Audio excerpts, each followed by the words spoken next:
Muchas gracias. Buenos días a todas y a todos. En primer lugar, por supuesto, agradecer a Trini y a Paloma la invitación, por supuesto, la iniciativa de hacer este seminario, que seguro será de mucho debate, y, por supuesto, la invitación, porque estamos encantados de participar, ya que llevamos un tiempo. Yo voy a poner voz a un trabajo colectivo, a un trabajo, además, colectivo real, de debate real que ha existido. Yo soy muy de micrófono, vale. Como digo, a un debate real que venimos haciendo desde hace algunos años con Ricardo Olmo, Arturo Ruiz, Carmen Risque y yo misma, centrado en el análisis de la imagen ática, de la cerámica ática, pero desde el contexto ibérico, desde la estructura religiosa ibérica. Entonces, estamos encantados de participar y eso nos lleva a plantear, porque así lo haremos, más preguntas que respuestas y más propuestas que tesis. Realmente venimos a plantearos, aunque ya algunas habéis participado también de manera bastante activa en estas preguntas que nos han ido surgiendo en los últimos años, pero lo que traemos realmente son muchas preguntas y algunas propuestas que queremos poner sobre la mesa para el debate.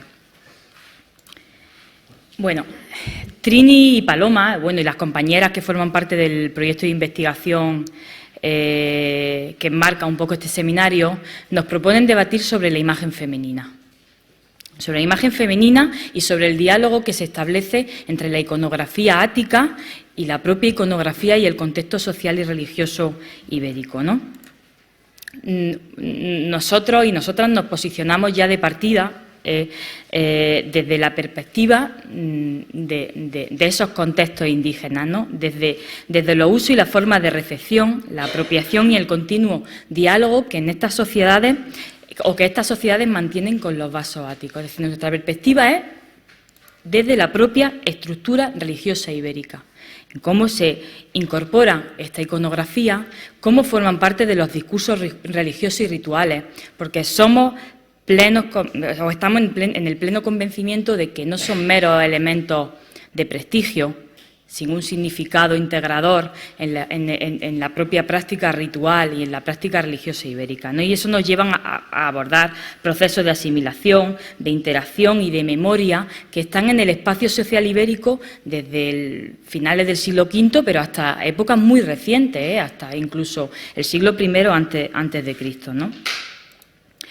Eso nos va también a forzar, o por lo menos así lo creemos nosotros, a analizar espacios y tiempos diferentes y a abogar por un análisis regional, porque si partimos desde la propia estructura religiosa ibérica no se puede abordar esta investigación o este análisis centrado en la imagen ática desde lecturas globales, generalistas, porque hemos visto que en el espacio religioso ibérico eso no funciona. Hablaremos de imágenes femeninas en cerámica ática. ¿Qué significado? Yo ahora estoy recordando la última pregunta de Lourdes en sus reflexiones finales. ¿Cómo se integra la imagen ática, la imagen femenina ática en el contexto ibérico? Una pregunta que no es fácil responderla. Nosotros, para esta ocasión, vamos a abordarlo o a partir del análisis de la mujer ibera en las propias construcciones de las identidades colectivas. ¿Y cómo interviene el material ático del que fue, que formaron parte de esos contextos y las mujeres se integran perfectamente como poseedoras de ese material ático? ¿Cómo participa en la construcción de las identidades colectivas teniendo a la mujer como protagonista? Por supuesto, la imagen femenina, y así lo vamos a ver en algunos complejos sistemas iconográficos como Piquía, no debe desligarse. O sea, no vamos a hacer lecturas sesgadas o desvinculadas de lo que puede ser el sistema de relaciones también con el ámbito masculino, porque en los complejos sistemas iconográficos, como el ejemplo de Piquía, que lo expondremos muy rápidamente, no se entiende, no se puede disgregar la imagen femenina de la masculina.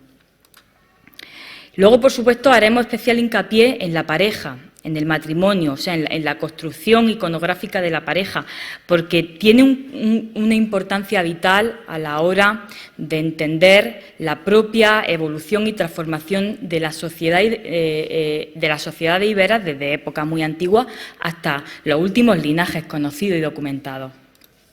Y, por supuesto, algo que nos interesa mucho y que enmarca la propia cerámica ática en los procesos históricos de la sociedad ibérica. Y es que a partir del siglo IV lo que estamos constatando desde estas sociedades es un proceso de eclosión de la imagen femenina, de ampliación de esa iconografía femenina respecto a épocas anteriores.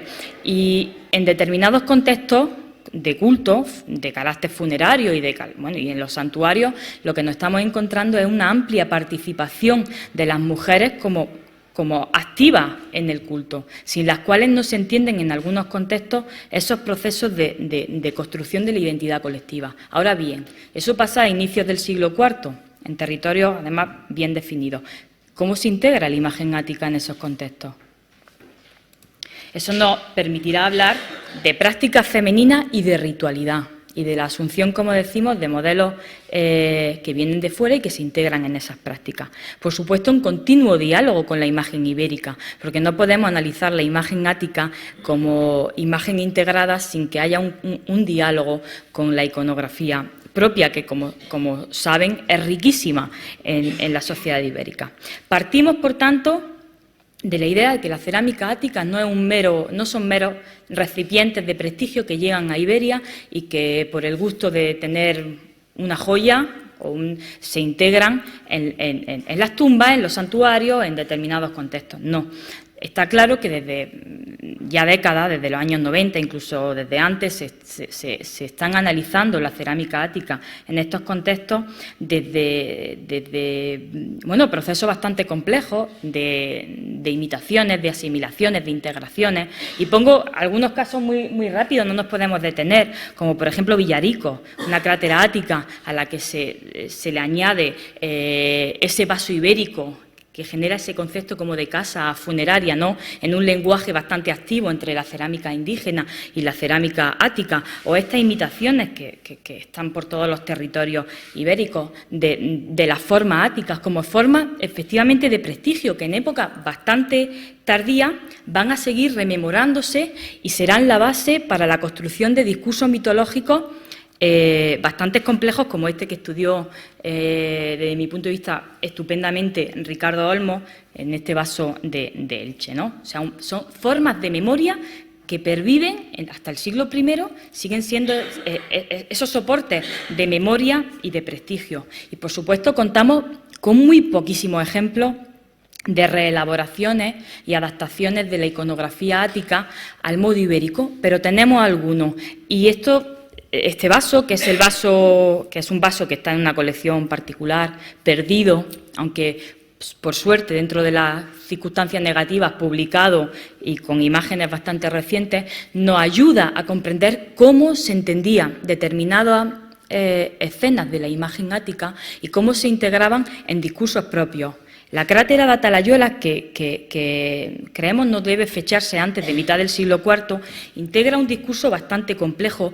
Como ven, se trata de un vaso en forma de cáliz, de crátera, sin embargo rompen con la tradicional diferenciación de dos caras de la cerámica ática y aquí introducen una tercera cara. Son tres planos los que definen la narración, una narración relacionada, no la entendemos las distintas escenas que se representan en este vaso como escenas independientes, sino formando parte de una narración que cuentan una historia que tienen que ver con muy rápido, no podemos detenernos mucho, con la sacralización de la palmeta, que es custodiada por el grifo, como además símbolo de tradición en el imaginario ibérico desde época bastante antigua, como el surgimiento de la palmeta delante de un joven, o como el certamen heroico. Lo podemos ver más claro en esta imagen. Estas tres son las escenas, que realmente están construyendo un lenguaje mitológico que, a pesar de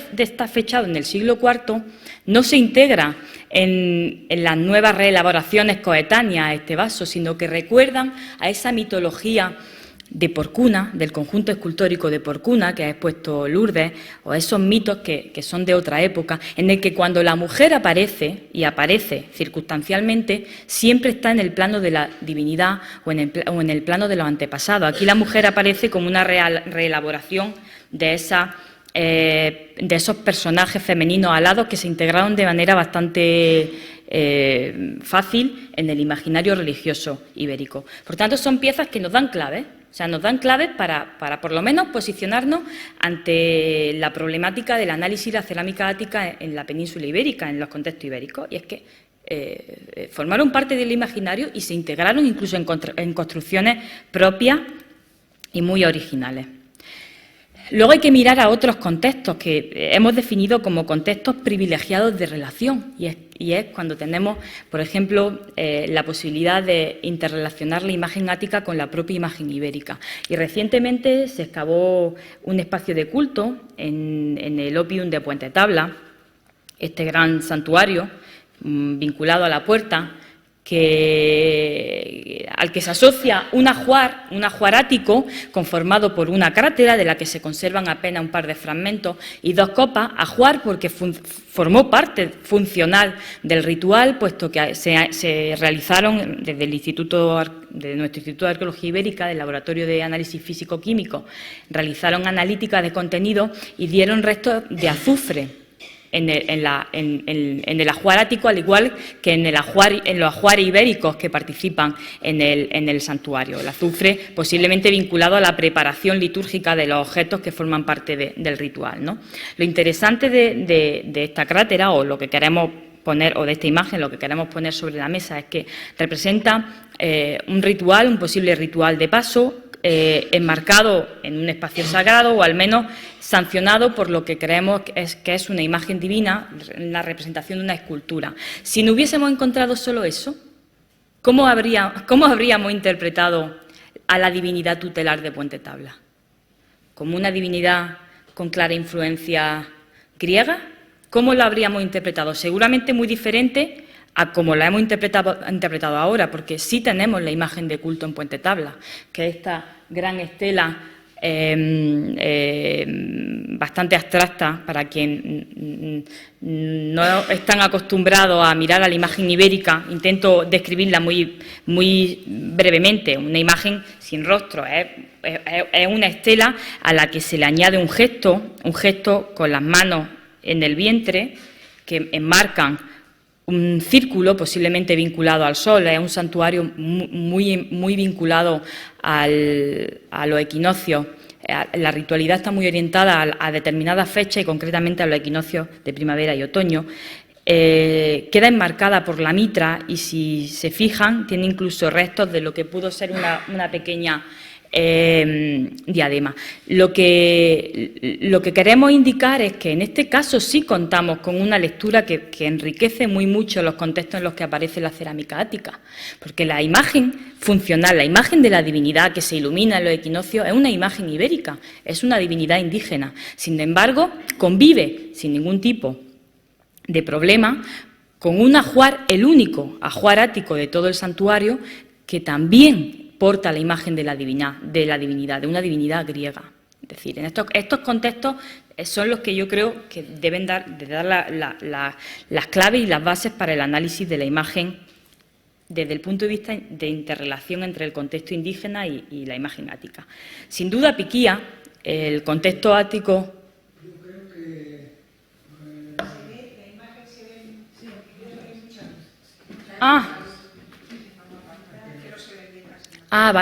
Vale. Bueno, mientras lo solucionan, yo sigo. Sin duda, el contexto ático de Piquía, un conjunto maravilloso que apareció hace pocos años asociado a una tumba fechada en el siglo I a.C., se convierte en un punto de inflexión y de reflexión relacionado con la cerámica ática en contextos indígenas. Piquía nos abrió en su momento a nuevas preguntas y a nuevas reflexiones sobre cómo funcionan estos vasos áticos en momentos incluso muy tardíos. respecto a lo que tradicionalmente pensamos. Pensad que estamos en un contexto del siglo I antes de Cristo, en el que todavía, y no es una tumba del IV con ocupación del I, no, es una tumba elaborada ex profeso en una necrópolis del siglo I en la que se recupera un ajuar ático y se integra como parte del ajuar. En Piquía el ámbito femenino está perfectamente demarcado. Además, tenemos un par de piezas maravillosas que se integran perfectamente en el debate que proponen la organizadora. Sin embargo, partimos de una premisa, y es que el ámbito femenino en narraciones tan complejas como Piquía no se puede desligar del ámbito masculino. No se entiende. Y si lo hacemos forzosamente, al igual que de manera contraria, y si lo hacemos o los desligamos intencionalmente, creo que cometemos un sesgo importante de comprensión. Por supuesto, en Piquía la pareja juega un papel fundamental, y lo vemos en el propio registro de la tumba, y lo vemos en el registro de la necrópolis, en la que tenemos algunas tumbas de pareja perfectamente definidas. O sea, la pareja como modelo sobre el que se construye el linaje, uno de los últimos linajes, porque de hecho yo creo que es, en el caso del territorio de Arjona, de la zona, el último linaje constatado, se construye sobre la imagen de la pareja. No vamos a entrar de lleno en este proceso, pero me interesaba marcarlo para las personas que no estuviesen o que no conocieran Piquía. Piquía, como decimos, responde a un proceso múltiple. Es decir, la historia final de estos vasos se componen de pequeños fragmentos de historias distintas, desde que se fabrican hasta que llegan a la península ibérica y se depositan en la primera tumba. Nuestra propuesta y nuestra hipótesis es que este conjunto ático pertenecería a un primer panteón ibérico, posiblemente vinculado al oppidum de Villargordo, muy cercano, que a final del siglo III, ha vuelto la luz, ¿no? Que a final del siglo III se abandona por los propios procesos vinculados a la Segunda Guerra Púnica y a la incipiente romanización de la campiña de Jaén, ¿no? Y que creemos que este linaje, que se siente muy identificado con este gran oppidum y con el linaje que fundó o que era cabecera, sin duda, de ese territorio para el siglo V, se siente identificado y se refleja a través de la memoria de los vasos de su antepasado. Se recupera el conjunto ático y su depósito final forma parte, como digo, de la tumba del siglo I. ¿Es un caso único? No es un caso único. Tenemos ejemplos de amortizaciones por todo el área ibérica, con mayor o menor complejidad. Simplemente un caso de contrastación, la tumba 127A de la Albufereta, que Ricardo Olmos también analizó y que planteaba en su momento que la pervivencia del linaje se plasma en este contexto de Alicante, en la tumba y en sus materiales. Una propuesta que creemos que responde también a las preguntas planteadas por Piquía. Piquía, como decimos, es un conjunto muy complejo que tiene varios vasos que parten desde finales del V, con una narración mítica que entendemos que se entiende en conjunto, con vasos tan excepcionales como, a pesar de los fragmentarios, esta ofrenda del Ritón de Dioniso a un posible Heracles. Heracles juega un papel fundamental en la construcción iconográfica de Piquía. Por supuesto, con la culminación y uno de los vasos principales, si no el principal, que es esta gran crátera de la heroización de Heracles, que también se asocia a otros materiales indígenas, como a este pasarriendas de un carro que se enterró junto a este conjunto ático, con una iconografía alibérica de esos personajes masculinos que son engullidos o son devueltos por el lobo como gran símbolo ibérico y que recuerda a esas alusiones o a esas configuraciones propias de la figura del Heracles y que tenemos en soportes distintos también en época tardía, ¿no? Por supuesto, con paralelos bastante claros, como en el Museo de Villa Giulia. Y un vaso, en el caso de este vaso de la heroización de Heracles, que cuando aparece la figura femenina, aparece esa figura femenina del ámbito mítico, como es Hebe, como es la esposa del ámbito mítico de Heracles.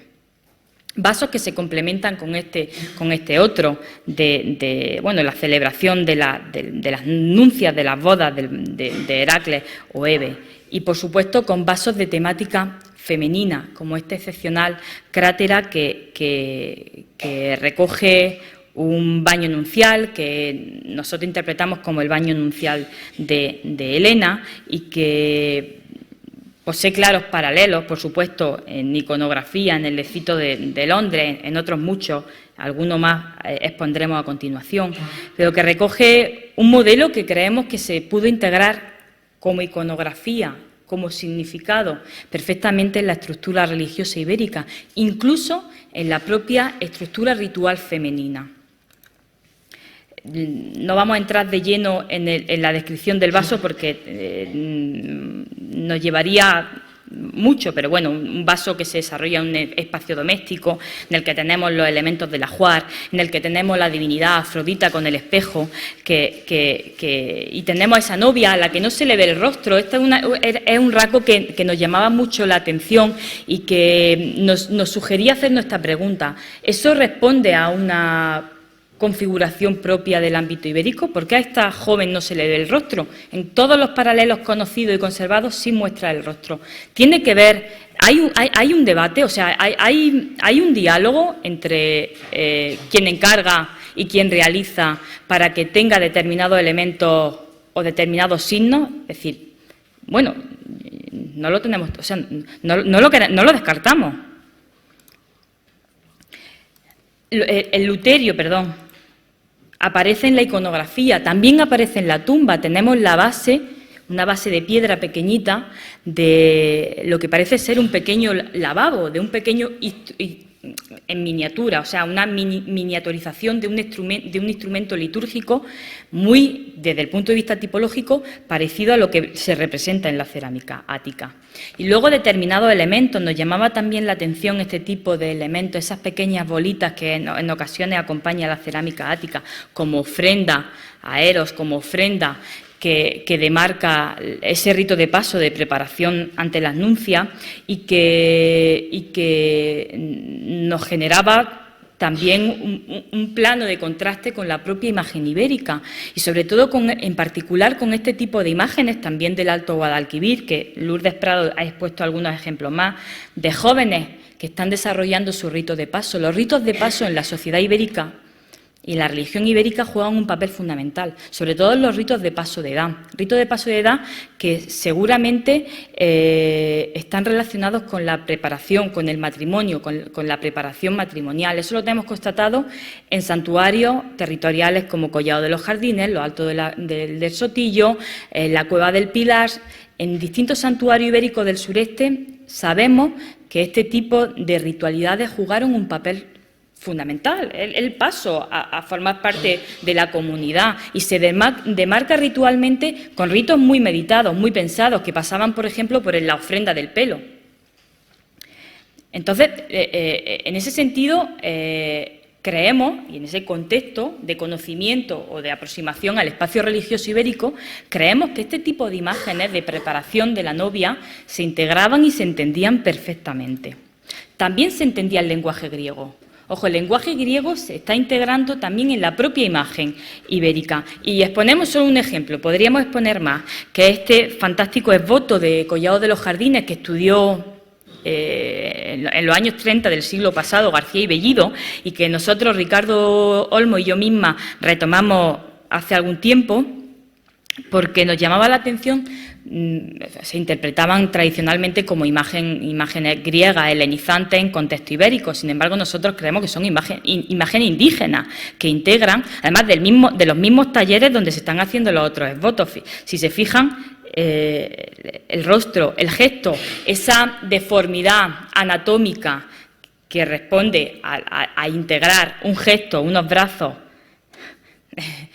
propios además de la gestualidad ibérica, con una anatomía que sí importada, con un concepto de cuerpo que no es autóctono, lo que nos están indicando es que la imagen griega, la iconografía griega, se integra como imagen de prestigio ya en soportes diversos y en un diálogo muy fluido con lo que es la propia imagen ibérica y con lo que es el propio rito. Esto también es un rito de paso, esta imagen.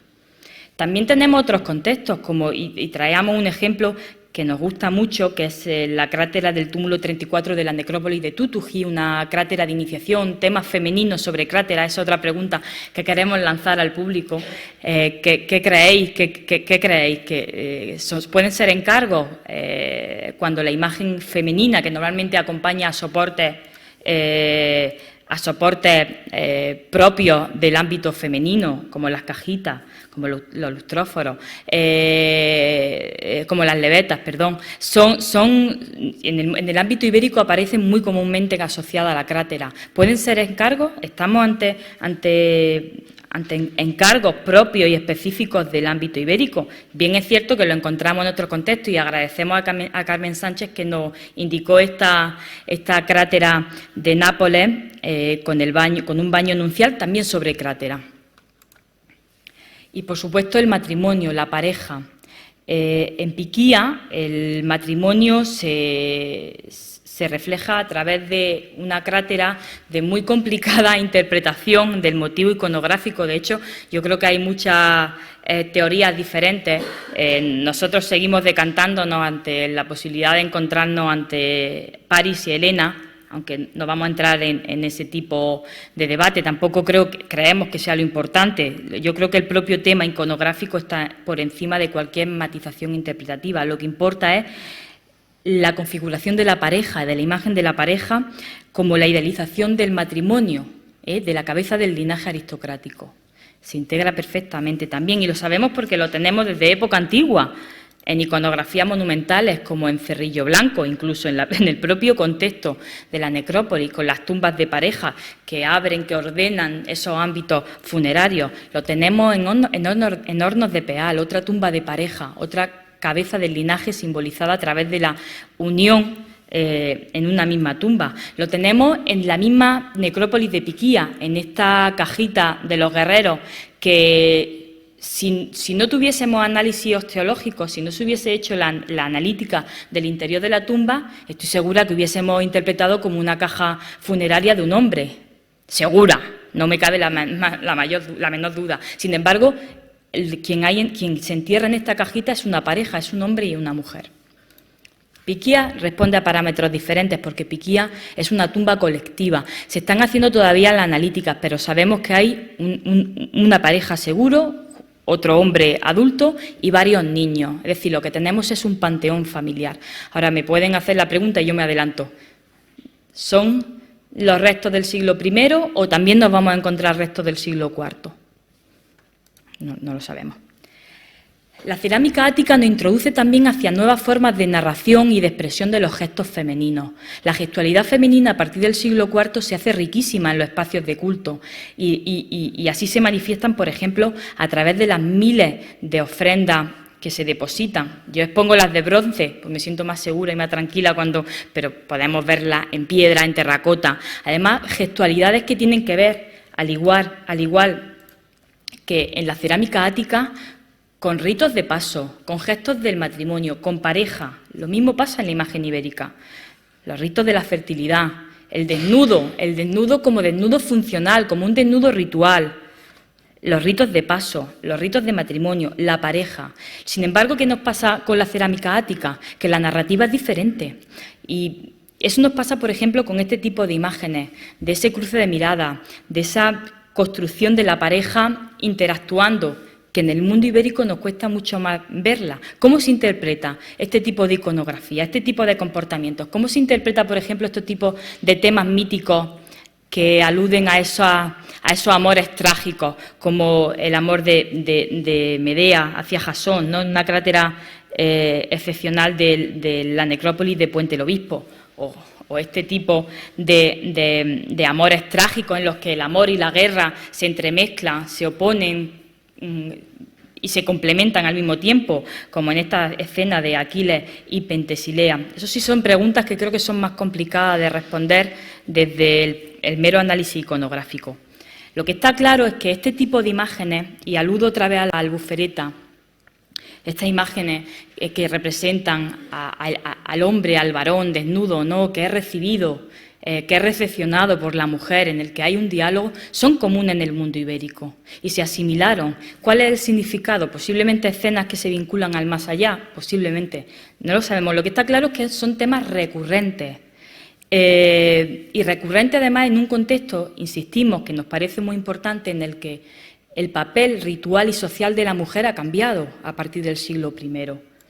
Y eso nos hacía también, nos hacen introducir o nos hace preguntarnos sobre la propia copa, sobre los propios soportes. Hemos hablado de la crátera con temas femeninos. ¿Encargos? Sí, no, lo debatimos si quieren. Pero ¿qué pasa con la copa? La copa como signo individualizador. Eso nos lleva y nos ha llevado incluso a plantearnos ya de manera previa cómo a inicios del siglo IV, cuando, insisto, se está produciendo todos estos procesos de eclosión de la imagen femenina, de participación de la mujer en los espacios públicos y en los espacios privados, en los espacios rituales, en definitiva, cómo se integran este tipo de imágenes y este tipo de copas. Como signos de prestigio, como pseudo-esvotos, porque coincide realmente con ese momento en el que en las sociedades ibéricas se va a introducir de manera masiva el esvoto individualizado, el esvoto como reflejo, como icono de la persona.